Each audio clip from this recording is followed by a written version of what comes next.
2023년 1월 12일 목요일 열림비전교회 새벽기도회에 나오신 여러분에게 하나님의 은혜와 평강이 넘치시길 기도합니다. 오늘 우리가 함께 나누실 말씀은 민수기 7장 1절로 9절입니다. 민수기 7장 1절부터 9절까지의 말씀입니다. 제가 봉독하겠습니다. 모세가 장막 세우기를 끝내고 그것에 기름을 발라 거룩히 구별하고 또 그 모든 기구와 제단과 그 모든 기물에 기름을 발라 거룩히 구별한 날에 이스라엘 지휘관들 곧 그들의 조상의 가문의 우두머리들이요 그 지파의 지휘관으로서 그 계수함을 받은 자의 감독된 자들이 헌물을 드렸으니 그들이 여호와께 드린 헌물은 덮개 있는 수레 6대와 소 12마리이니 지휘관 2사람의 수레가 하나씩이요 지휘관 1사람의 소가 1마리씩이라. 그것들을 장막 앞에 드린지라. 여호와께서 모세에게 말씀하여 이르시되 그것을 그들에게서 받아 레위인에게 주어 각기 직임대로 회막 봉사에 쓰게 할지니라.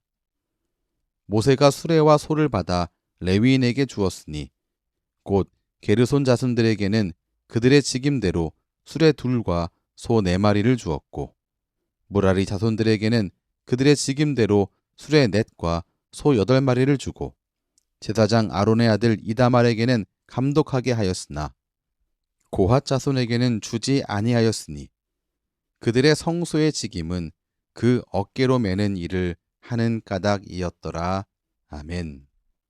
성막이 완성되고 모세는 성막과 그 기구들, 제단과 그 기구들에 기름을 부어서 거룩하게 했습니다.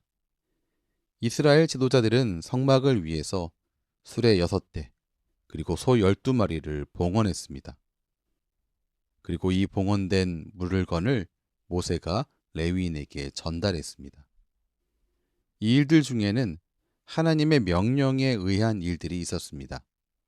1절 말씀을 보면 모세가 장막과 또한 제단과 거기에 속한 모든 기물에 기름을 발라서 구별했다라고 말씀 확인할 수 있습니다. 평범한 기구들이 하나님의 기름 부음을 받고 이제 특별한 물건들이 되었습니다. 이렇게 기름을 발라서 구별한 바로 이 일은 모세가 임의대로 한 일이 아니었습니다.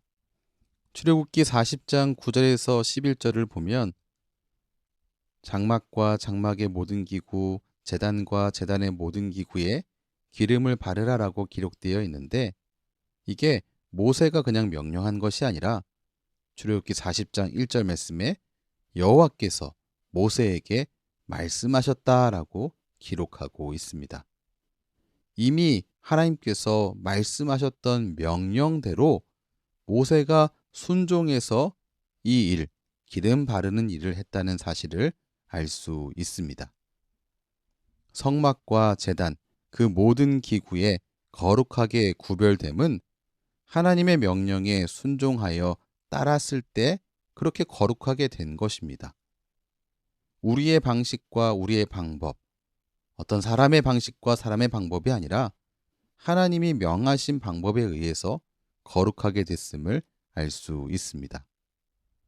모세가 이스라엘 지도자들로부터 수레 6대와 소 12마리를 받았는데요. 이 받은 헌물에 대해서 어떤 조치를 취하는가 또한 보면 이 일 역시 하나님의 명령에 의해서 진행되고 있음을 알 수 있습니다. 이 받은 헌물에 대한 하나님의 명령은 3가지였습니다. 먼저는 그들의 헌물을 받으라라는 것이었고요. 두 번째는 그 받은 헌물을 레위인에게 주라라는 것이었습니다. 세 번째는 레위인들이 받은 그것을 가지고 개인의 어떤 일을 위해 쓰는 게 아니라 회막 봉사에 쓰게 하라라고 하는 일이었습니다. 모세가 이 명령을 받고 받은 이 봉헌물 수레와 소를 받아서 레위인에게 주었다라고 6절 말씀이 기록하고 있습니다.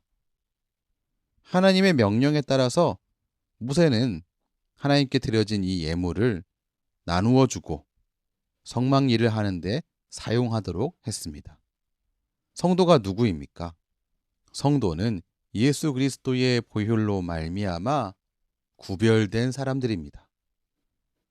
구별된 우리는 하나님의 명령에 대해서 적극적인 순종과 행함으로 하나님을 섬겨야 함이 마땅합니다.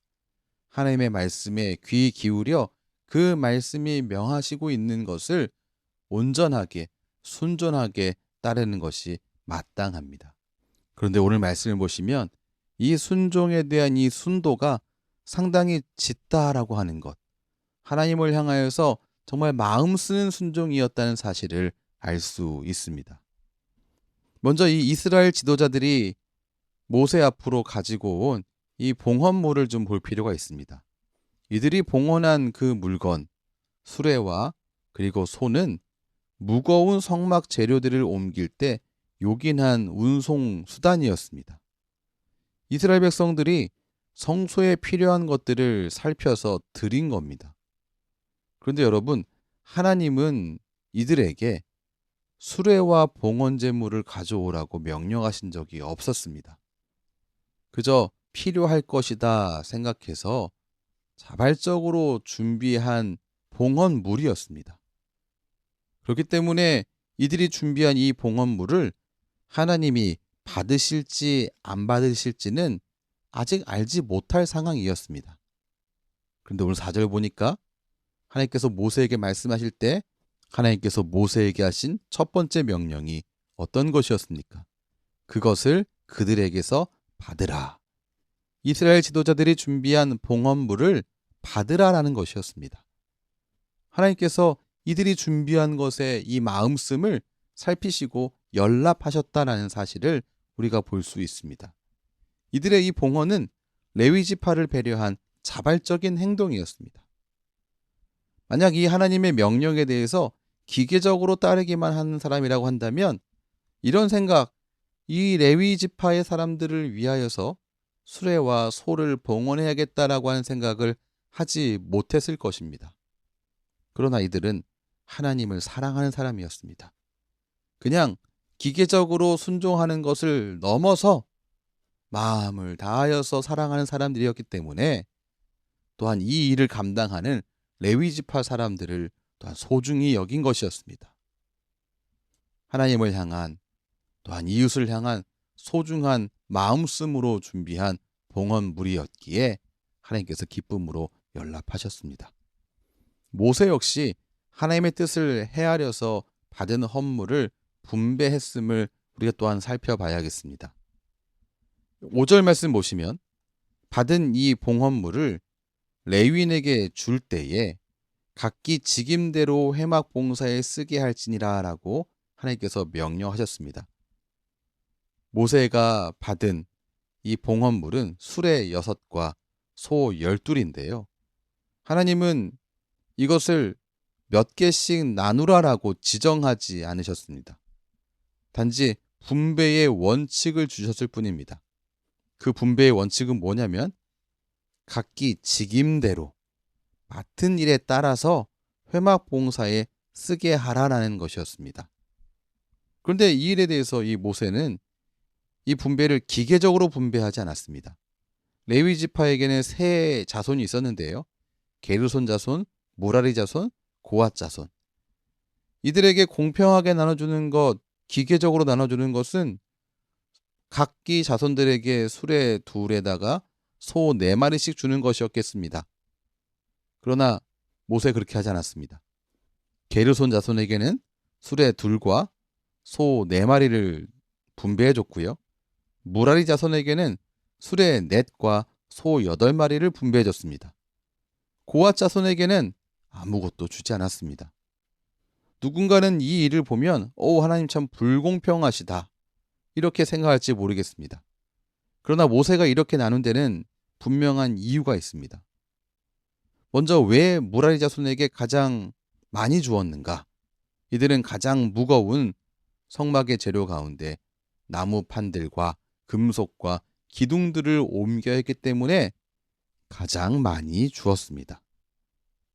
그렇지만 고앗 자손은 법궤와 성물을 반드시 어깨에 메고 옮겨야 하는 사람들이었습니다.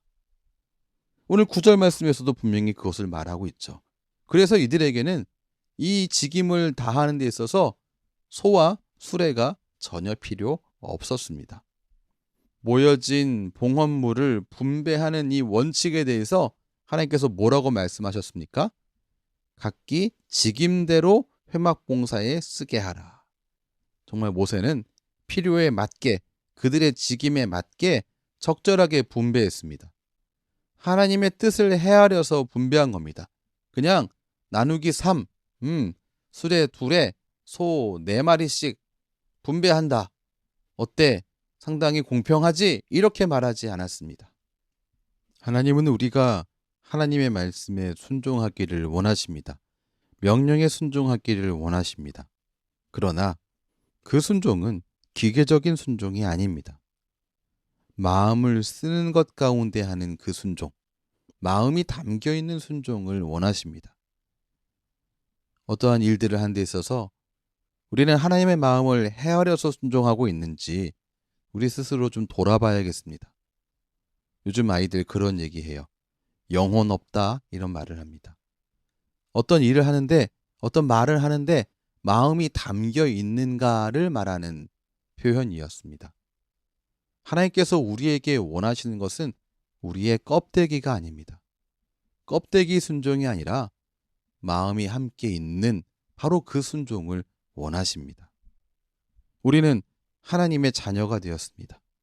거룩하게 구별되었습니다.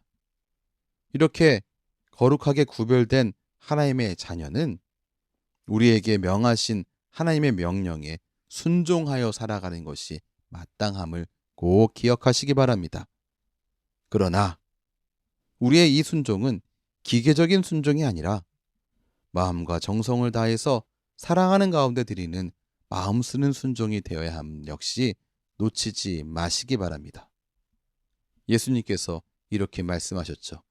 내 마음을 다하고 목숨을 다하고 뜻을 다하여 주 너의 하나님을 사랑하라.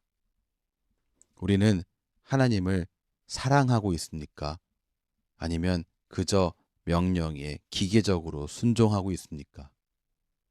하나님 앞에 힘을 다해, 마음을 다해, 목숨을 다해 사랑으로 나아가는 하나님의 귀한 자녀 다 되시기를 주님의 이름으로 축원합니다.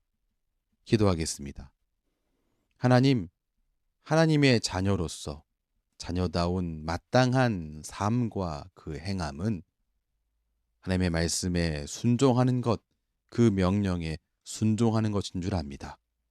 그런데 우리의 이 순종이 혹시 마음 담겨 있지 않은 껍데기 순종이 아니었는지 오늘 함께 돌아보며 생각하기를 원합니다. 우리의 마음을 담아서, 우리의 뜻을 담아서, 우리의 목숨을 다하여서 주님을 정말 사랑하는 것 가운데 마음 다하여서 이 일들 감당하기를 주의 명령 가운데에 기쁨으로 나아가기를 소원합니다. 그러한 삶 오늘도 살아갈 수 있도록 은혜 베풀어 주시옵소서. 예수님 이름으로 기도합니다. 아멘. 우리 주 예수 그리스도의 크신 은혜와 하나님 아버지의 무한하신 사랑과 성령 하나님의 교통하심이 주님의 귀한 모든 자녀의 삶 가운데에 때마다 일마다 충만하게 넘치시기를 축원하옵나이다. 아멘.